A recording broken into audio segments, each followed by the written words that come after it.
근데 그 할머니를 딱 보는데 그날을 못 넘기겠더라고요. 그래서 이제 할머니 손을 붙잡고 할머니 나하고 오늘 못 넘길 것 같으니까 나하고 총고해성사 하자. 할머니 하느님이 열심히 믿었고 좀 아들도 훌륭하게 잘 키웠고 매일 그렇게 묵주기도 했으니까 내 생각에는 할머니 직천당이다. 오늘 돌아가시면 바로 오늘 하늘나라 올라가시는데 가면은 요셉 성인도 보고 베드로 성인도 보고 싶은 남편도 보고 성모님도 보고 예수님도 보고 내 안부도 전해줘라. 바로 가니까. 네. 할머니는 내 손을 꼭 붙잡고 뭐라 그러냐, 신부님 그동안 너무 고마웠다는 거예요. 올 때마다 사탕도 갖고 오고 선물도 갖고 오고 내 얘기도 들어주고 그래도 외롭지 않게 신부님 왔을 땐 행복했다는 거예요. 그래서 이제 내가 할머니 손을 잡고 할머니 장례미사 내가 잘해줄 테니까 강론도 잘하고 걱정하지 말아라. 하여튼 직천당 가서 이제 안부도 전해주고 내가 강론 잘해줄 테니까 걱정하지 말고 잘 가셔라. 할머니는 그동안 너무너무 고마웠다. 그러면서 이제 서로 손을 꼭 잡고 죽기로 이제 합의를 이제 봤어요. 이제.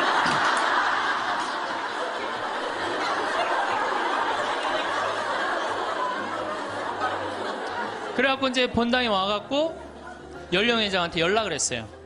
우리 그 루시아 할머니 돌아가실 것 같으니까 빨리 가서 임종경 해라. 그 사무장한테는 내가 이제 내일 아무래도 장례가 나을 것 같으니까 장례 준비를 해라.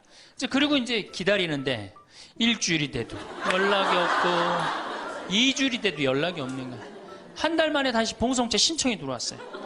그래서 내가 가고 할머니한테 그래서 할머니 어떻게 된 거냐. 우리 살아서 안 보기로 하지 않았느냐. 근데 왜 살아있느냐. 영상을 라디오처럼 편하게 틀어놓고 들으셔도 좋습니다. 구독과 좋아요, 알람 설정 꾹 눌러주세요. 황창현 신부님의 행복 특강 지금 바로 시작합니다.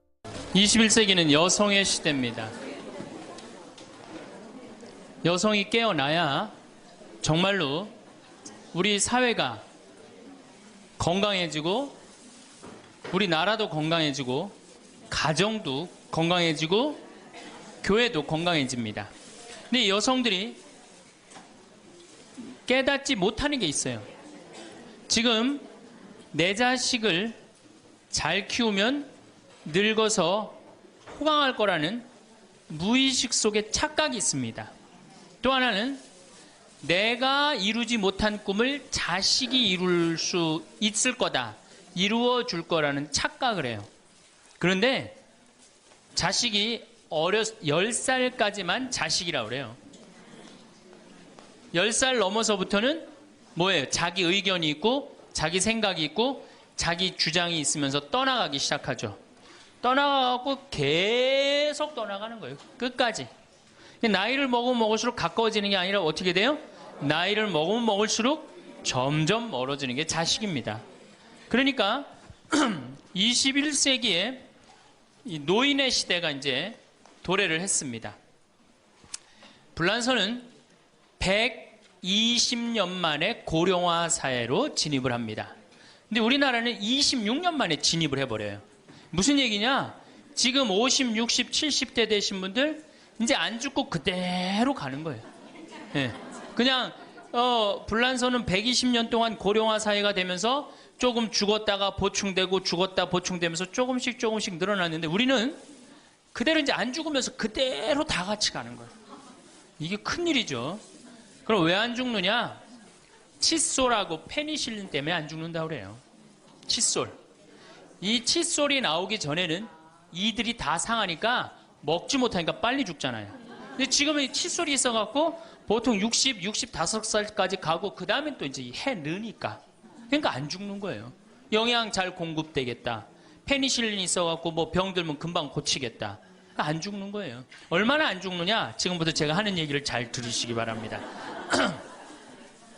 제가 경기도 광주 능평성당에 본당 신부로 있을 때 87살 먹은 루시아 할머니가 있었어요. 근데 이 할머니가 6.25 때 남으로 넘어왔어요. 근데 6.25 때 남편이 세상을 떠났어요. 그리고 아들 둘을 서울대 고대 상경대학을 졸업을 시켰어요. 혼자서 이렇게 아들들을 둘 다 은행장을 하고 있고 얼마나 할머니가 출세를 했어요. 그런데 이 할머니하고 아들 출세한 건 전혀 상관없어요. 이 할머니가 77부터 방에 들어누웠어요. 그러니까 10년 동안 방에 들어놓으면 무슨 생각밖에 안 들어요. 외롭고 정말로 아침부터 밤중까지 가만히 들어놓여 있는데 무슨 삶의 낙이 있겠어요. 내가 봉송체를 가면 할머니가 항상 제 손을 붙잡고 신부님 왜 레지오단원들이 방문도 안 오느냐고. 북에서 넘어왔으니 친척이 있어요. 누가 있어요? 아무도 없는데 레지오단원들이 활동으로 방문을 해야 되는데 왜 이 성당은 방문도 안 하느냐고. 그래서 우리가 신설성당이라 그런 게 없어서 그렇다고 할머니. 그러면서 할머니가 내 손을 꼭 잡고 뭐라고 그러냐면 신부님은 하느님하고 잘 통하지 않으냐. 하느님하고 잘 통하니까 나 좀 빨리 데려가게 기도 좀 해줘라 하느님한테. 하느님 뭐 하시는 거냐. 나 좀 데려가지. 살 만큼 살았는데. 그러면 내가 이제 할머니 손을 꼭 붙잡고 뭐라고 그러냐면 할머니 걱정하지 마세요. 내가 성당 가서 어떻게 좀 해볼 테니까 걱정하지 마세요. 제가 그렇게 이제 할머니하고 봉송체를 한 6개월 동안 했는데 6개월 만에 아들이 밤에 전화가 왔어요. 신부님 우리 어머니 돌아가실 것 같다는 거예요. 왜 그러냐 그러니까 화장실에서 넘어져갖고 갈비뼈 2대가 부러진 거예요. 근데 이 할머니가 87인데 몸이 말랐어요. 갈비뼈 2대 부러지면은 그 나이에 똑 부러졌다 그러는데 거의 즉사예요. 80 넘어갖고 뼈 부러지면 뼈가 안 붙어서 죽는 경우가 되게 많거든요. 그래서 내가 이제 병자 가방을 들고 쫓아갔어요, 할머니한테. 그랬더니 할머니가 막 숨을 몰아 쉬더라고요. 그래도 제가 보좌 신부를 16,000명, 13,000명 이런 데 보좌 신부도 하고 본당 신부도 한 4,000명, 5,000명 해갖고 하도 병자 성사를 많이 해갖고 딱 보면 알아요. 3개월 갈 거다. 한 달 갈 거다. 그래서 내가 아들한테 그래요. 한 3개월 갈 것 같으니까 3개월 정도 준비하라. 그럼 3개월에 어김없이 딱 가는 거예요. 근데 그 할머니를 딱 보는데 그날을 못 넘기겠더라고요. 그래서 이제 할머니 손을 붙잡고 할머니 나하고 오늘 못 넘길 것 같으니까 나하고 총 고해성사 하자. 할머니 하느님이 열심히 믿었고 좀 아들들 훌륭하게 잘 키웠고 매일 그렇게 묵주기도 했으니까 내 생각에는 할머니 직천당이다. 오늘 돌아가시면 바로 오늘 하늘나라 올라가시는데 가면은 요셉 성인도 보고 베드로 성인도 보고 싶은 남편도 보고 성모님도 보고 예수님도 보고 내 안부도 전해줘라. 바로 가니까. 네. 할머니는 내 손을 꼭 붙잡고 뭐라 그러냐. 신부님 그동안 너무 고마웠다는 거예요. 올 때마다 사탕도 갖고 오고 선물도 갖고 오고 내 얘기도 들어주고 그래도 외롭지 않게 신부님 왔을 땐 행복했다는 거예요. 그래서 이제 내가 할머니 손을 잡고 할머니 장례미사 내가 잘해줄 테니까 강론도 잘하고 걱정하지 말아라. 하여튼 직천당 가서 이제 안부도 전해주고 내가 강론 잘해줄 테니까 걱정하지 말고 잘 가셔라. 할머니는 그동안 너무너무 고마웠다. 그러면서 이제 서로 손을 꼭 잡고 죽기로 이제 합의를 이제 봤어요. 이제.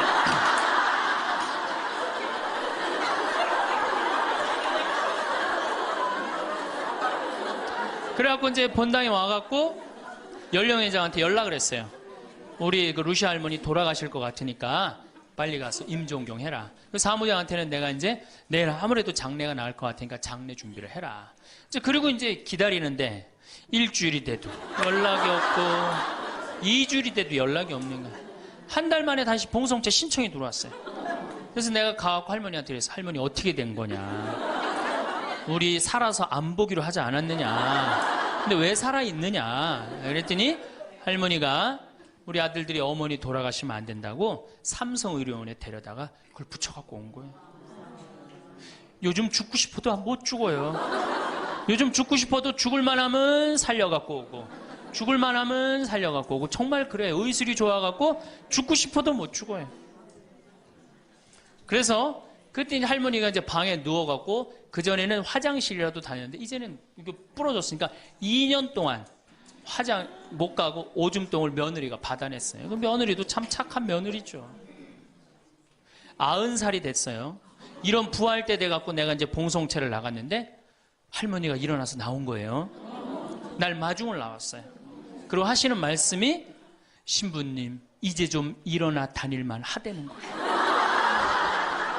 이게 지금 가두션찬을 판국인데 일어나 다닐만 하다. 92살이 됐는데 이 할머니가 내가 성당을 줬는데 성당 어떻게 줬는지 구경하고 싶다고 이게 이불을 뒤집어 쓰고 성탄 전야미사에 나왔어요. 이제는 안 죽어요. 여러분들, 정말로 내가 보통 이게 30년을 한 세대로 봅니다. 그렇죠? 그 60까지, 결혼 30에서 60까지 정말 오래 사는 거예요.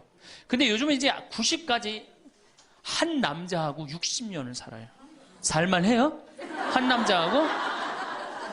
한 여자하고 한 남자하고 부부로 만나서 딱 30년 사는 게 가장 맞대요. 그래서 그걸 30년을 한 세대로 보는 거예요. 근데 이게 더블로 사네. 한 남자랑. 저는 생각 잘했죠. 장가 안 가고 혼자 사는 게 정말 좋은 거예요. 또 내가 그 능평성당에 있으면서 겪었던 일인데, 이 할아버지가 73살이야. 요셉 할아버지가 73살인데 며느리가 나보다 1살 어려요. 마침 우리 고향 사람이야. 그래서 아주 참 내가 이뻐했죠, 마음으로. 근데 이 며느리가 애를 4을 낳았어요. 그게 참 착해요. 누가 봐도. 그래서 다 효녀라고 그랬어요. 효부라고 그러고. 그 이렇게 보면은 정말로 성당도 열심히 나오고 시어머니 시아버지도 잘 모시고. 근데 나한테 와서 이제 개인적으로 신세 한탄을 할 때는 그러는 거예요. 신부님, 시집살이 하기 너무 힘들다는 거예요. 우리 시어머니 시아버지는 아침 점심 저녁으로 따뜻한 밥만 원한다는 거예요. 8명을 아침 점심 저녁 밥 세끼를 한다고 생각해 보세요. 힘들겠어요? 안 힘들겠어요? 여러분들 힘들겠죠? 네. 그래서 내가 이제 그 마음으로 이제 새기고 할머니 할아버지들을 모시고 온천을 간 적이 있어요. 다 온천을 이제 끝나고 난 다음에 이제 우리 할아버지가 이제 73살 먹은 요셉 할아버지가 막걸리를 근사하게 드시더라고. 그래서 내가 할아버지한테 그랬어요. 한 잔 따라 드리면서, 할아버지 왜 밥 세끼를 집에서 먹느냐? 한 끼 노인정 가서 먹어라. 아니, 노인정 가서 친구들하고 고스톱도 치고 바둑도 두고 그러면 치매도 안 걸리고, 그렇게 전심 한 끼 나가서 먹으면은 며느리도 아침 다 상 치고 난 다음에 학부형도 만나고 친구들도 만나고. 아니, 며느리가 무슨 징역 사는 것도 아니고 아침 점심 저녁 3끼를 다 차려줘야 되니 얼마나 힘드냐. 그랬더니 이 할아버지 저한테 화를 내는 거예요. 신부님, 난 노인정 가기 싫다는 거예요. 아니, 왜 노인이 노인정 가기 싫으냐? 그랬더니 이 할아버지가 저한테 명언을 했어요. 무슨 명언을 했냐면, 형들이 심부름을 시켜서 가기 싫다는 거예요.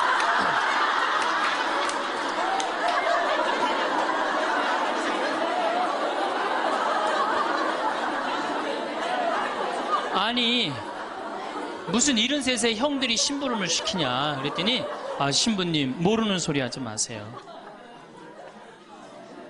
자기가 딱 나타나면은 술 받아와라, 라면 끓여라, 그런다는 거예요. 그래서 노인정 가기 싫다는 거예요. 제가 그때 너무 충격을 받아갖고 벌써 5년 전 얘기예요. 수원에 있는 아버지한테 가서 물어봤어요. 아버지, 노인정 가세요? 그때 아버님이 73이셨어요. 아버님, 노인정 가세요, 안 가세요? 그랬더니 안 간다고 화를 내시더라고요. 아니, 왜 노인정, 집에는 우리 어머니 아버지만 살고 자식들은 한 1km 반경에 떨어져서 살거든요. 왜 안 가시냐고 그랬더니 우리 아버님 하시는 말씀이, 형들이 청소시켜서 가기 싫어.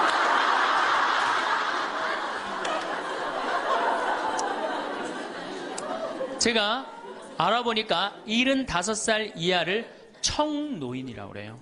청년 노인이라는 거예요. 청년 노인. 이제 안 죽어요. 제가 여기 3년 전에 수원 고등동 성당에 95살 먹은 할머니가 오셔갖고 래프팅 하고 가셨어요. 배 타는 거 있죠? 그래서 내가 그때 그랬어. 할머니 참 죽기 전에 이렇게 래프팅도 하고 가니까 너무 좋다고. 그랬더니 그 할머니가, 나도 원이 없다고, 이렇게 이 나이에 래프팅, 배 타고 강에 래프팅을 했다고. 작년에 97인데 또 와서 또 하고 갔어요. 그러니까 여러분들 100살 산다는 거 지금 막연한 얘기가 아니에요. 여러분들 100살 산다는 게 확실하게 여러분들은 앞으로 남은 인생이 50년 남아있어요. 이렇게 오래 살 줄 모르고, 지금부터 이제 중요한 얘기예요. 지금부터 잘 들어요. 지금부터 이렇게 오래 살 줄 모르고 있는 돈 없는 돈 자식한테 다 물려줬어. 얼마를 물려주느냐, 이게 이제 큰일이에요. 자식 대학 하나 졸업시키는데 2억 5천 들어갑니다. 둘 졸업시키면 5억이에요. 부부가 은퇴해서 죽을 때까지 우리가 지금 필요한 현금이 5억이에요. 자식 둘 대학만 안 보내면 뭐예요? 딱 노후대책연금 딱 확보하는 거예요. 그런데 우리가 지금 자식들 정말로 보낼 애들을 대학에 보내느냐. 지금 여러분들 20대 실업자가 100만 명이 넘어요. 걔네들 다 대학 나온 애들이에요. 독일은요, 얘가 똑똑하고 안 똑똑하고 중학교 때 갈라버려요. 그래서 대학 나오는 사람 별로 없어요. 그리고 중학교 때 머리 나쁜 놈은 어떻게 해? 기술 배워갖고 기술을 배워갖고 월급 별 차이 없어요. 근데 우리는 돌머리든 돌머리가 아니든 다 대학을 가잖아요. 그러니 이름으로 대학은 나왔고 기름칠하는 일을 하기 싫고 취직을 안 하는 거죠. 이걸 한량이라고 그럽니다. 한량. 그러니까 공장에는 일할 사람이 없고 실업자는 흘러넘치고 그래서 공장에 일할 사람을 채우기 위해서 캄보디아, 베트남에서 사람들이 오고 이게 우리나라가 망조로 가는 길 아닙니까? 여러분들 대학 공부할 애들이 사실은 몇 명이나 돼요. 그러니까 내가 깡통이야. 깡통인지 안 깡통인지 여기 지금 젊은 엄마들 꽤 왔는데 딱 보면 알아요, 몰라요? 알죠? 내가 정말로 1등을 하는 애인지 꼴등을 하는 애인지 금방 드러나잖아요. 여러분들이 포기를 못해서 그렇지. 이 깡통한테 있는 돈 없는 돈 다 쏟아붓어. 그래갖고 이 깡통이 천재가 되면 모르는데 겨우 원서만 넣으면 되는 대학을 나왔단 말이야. 그래갖고 취직을 못해. 그래갖고 놀고 있어. 근데 중요한 건 내 주머니가 이 깡통한테 쏟아 넣느냐고 내 주머니가 뭐가 됐어? 깡통이 됐어. 이 집 뭐 하는 집안이에요? 깡통 차는 집안 되는 거예요. 생각 잘 하셔야 됩니다. 태양은 두 번 아름다워요. 뜰 때 아름답고 질 때 아름다워요. 근데 태양은 제가 뜨는 태양을 아주 구름 한 점 없는 뜨는 태양을 보면 뜰 땐 후딱 떠버려요. 이상하게. 근데 질 때 보면은 참 하염 없이 져요. 우리 인생하고 똑같아요. 우리도 태어날 때 귀한 대접을 받고 죽을 때 귀한 대접을 받아야 돼. 근데 태어날 때는 후딱 뜨는데 이게 죽을 땐 60부터 죽지도 않으면서 참 하염없이 진단 말이에요. 그러니 여러분들 이렇게 돈도 안 모아놓고 죽지도 않고 이 문제 심각하지 않아요? 이제 우리가 살고 있는 21세기는 정말로 여성들이 중심 무대에 설 때라고 할 수 있습니다. 여성이 변화의 주역으로 나섬으로써 우리 사회는 더욱 건강하고 활기찬 모습을 갖출 수 있습니다. 가정은 물론 지역사회, 교회, 심지어는 국가 차원에서도 여성의 역할이 얼마나 중요한지는 이제 더 이상 강조하지 않아도 될 것 같습니다. 그럼에도 불구하고 아직 많은 여성들이 한 가지 중요한 사실을 간과하고 있습니다. 첫째는 자녀를 잘 키우면 노년의 보답을 받을 수 있다는 생각이고, 둘째는 자신이 달성하지 못한 꿈을 자녀가 대신 이루어 줄 것이라는 기대죠. 하지만 자녀들은 10살이 넘어서면서 자신의 생각을 가지기 시작하고 점차 부모님과의 거리를 두기 시작합니다. 이는 자연스러운 일이며 시간이 흐를수록 부모와 자녀 사이의 거리는 더욱 멀어집니다. 부모는 자녀가 언젠가는 자신의 길을 찾아 나설 독립적인 존재임을 인정해야 합니다. 이는 부모의 무조건적인 기대나 압력이 아닌 사랑과 지원으로 자녀의 미래를 준비해 주어야 함을 의미합니다. 부모와 자녀 간의 관계는 시간이 흐를수록 변화하는 것이 자연스러우며 이 변화를 이해하고 받아들이는 것이 부모로서 할 수 있는 가장 큰 사랑일지도 모릅니다. 또한 우리 시대가 직면한 큰 변화 중 하나는 바로 노인의 시대의 도래입니다. 우리나라는 놀랍게도 단 26년 만에 고령화 사회로 진입했습니다. 이는 프랑스와 같은 나라가 120년이 걸린 것에 비하면 정말 놀라운 속도죠. 이처럼 빠르게 변화하는 사회 구조는 우리 모두에게 많은 과제를 던져줍니다. 이런 고령화의 주요 원인 중 하나는 칫솔과 페니실린 같은 의학적 발달 덕분입니다. 이런 발전 덕분에 우리는 예전보다 훨씬 더 오래 건강하게 살 수 있게 되었죠. 과거에는 간단한 구강 문제나 감염병으로 인해 사람들이 일찍 세상을 떠나곤 했지만 이제는 그런 문제들이 크게 줄어들었습니다. 하지만 이 모든 긍정적인 변화에도 불구하고 빠르게 진행되는 고령화는 우리 앞에 새로운 도전을 제시합니다. 의학 기술의 발달로 사람들이 더 오래 살게 되면서 노인 인구가 급증하고 이로 인한 여러 사회적 문제들이 부각되고 있습니다. 그 중에 노년기에 느끼는 외로움과 사회로부터의 고립은 오늘날 우리 사회가 직면한 가장 큰 문제 중 하나로 부상하고 있습니다. 노인들이 겪는 이러한 고립감은 그들이 종교 단체나 지역 사회로부터 충분한 관심을 받지 못할 때 더욱 심해집니다. 이는 노인들의 삶의 질을 크게 떨어뜨리며 그들의 외로움을 더욱 심화시킵니다. 이에 따라 노인들을 위한 사회적 지원 시스템을 강화하고 그들이 겪는 고립감을 줄일 수 있는 구체적인 조치가 절실히 필요합니다. 이 문제에 대응하기 위해서는 노인들이 사회적으로 활발히 참여할 수 있는 기회를 제공하고 그들의 삶에 긍정적인 변화를 가져올 수 있는 다양한 프로그램을 개발하는 것이 중요합니다. 이렇게 하면 노인들이 사회의 소중한 일원으로서 자신의 가치를 인정받고 삶에 대한 만족도를 높일 수 있을 것입니다. 또한 고령화 사회로의 변화는 우리 각자에게 노후를 위한 재정적 준비의 중요성을 다시 한번 일깨워줍니다. 실제로 노후 기간이 길어짐에 따라 필요한 생활비도 그만큼 늘어나고 있습니다. 자녀 교육에 많은 돈을 투자하다 보면 이것이 우리의 노후 자금을 소진시키지 않도록 균형을 잘 맞추는 것이 중요합니다. 한 명의 자녀를 대학까지 보내는 데 드는 비용이 꽤 크기 때문에 이에 대한 지출과 노후 준비 사이에서 올바른 균형을 찾아야 합니다. 그리고 모든 자녀가 대학에 가는 것이 최고의 선택이라고 할 수 없습니다. 사회는 다양한 경로와 기회를 제공하며 모든 자녀에게 대학 교육이 꼭 맞는 길은 아닐 수 있습니다. 이는 우리가 자녀의 교육과 진로를 결정할 때 보다 넓은 관점을 가질 필요가 있음을 보여줍니다. 우리 사회에서 대학 진학은 종종 성공으로 가는 길로 여겨져 왔습니다. 많은 부모님이 자녀가 대학에 가는 것을 꿈꿉니다. 하지만 대학을 졸업하고 나서도 일자리를 찾지 못하는 젊은이들이 점점 더 많아지고 있는 것이 현실입니다. 이런 상황은 대학에 가는 사람들이 늘어날수록 실업률도 높아진다는 것을 보여줍니다. 독일 같은 나라에서는 중학교 때부터 학생들에게 직업 교육과 일반 교육 중에서 선택하게 하며 모든 학생이 꼭 대학에 가야 한다는 생각에서 벗어나 있습니다. 이 방식은 학생들이 실질적인 기술을 배우고 사회에서 진정으로 필요로 하는 역량을 갖출 수 있도록 도와줍니다. 이런 사례는 우리에게 대학이 반드시 모든 학생에게 최선의 선택이 아닐 수 있음을 일깨워줍니다. 부모님과 자녀들이 함께 다양한 교육과 직업 경로를 고려해보고 각자의 흥미와 능력에 가장 잘 맞는 길을 찾는 것이 중요해요. 이런 접근은 학생들이 자신의 잠재력을 최대한 발휘하고 성공적인 미래를 위한 기반을 마련하는 데 큰 도움이 될 것입니다. 결국 우리 사회는 대학 교육에 대한 고정된 생각을 넘어서 각자의 개성과 사회의 요구를 연결하는 더 유연하고 다양한 교육 경로가 필요할 때입니다.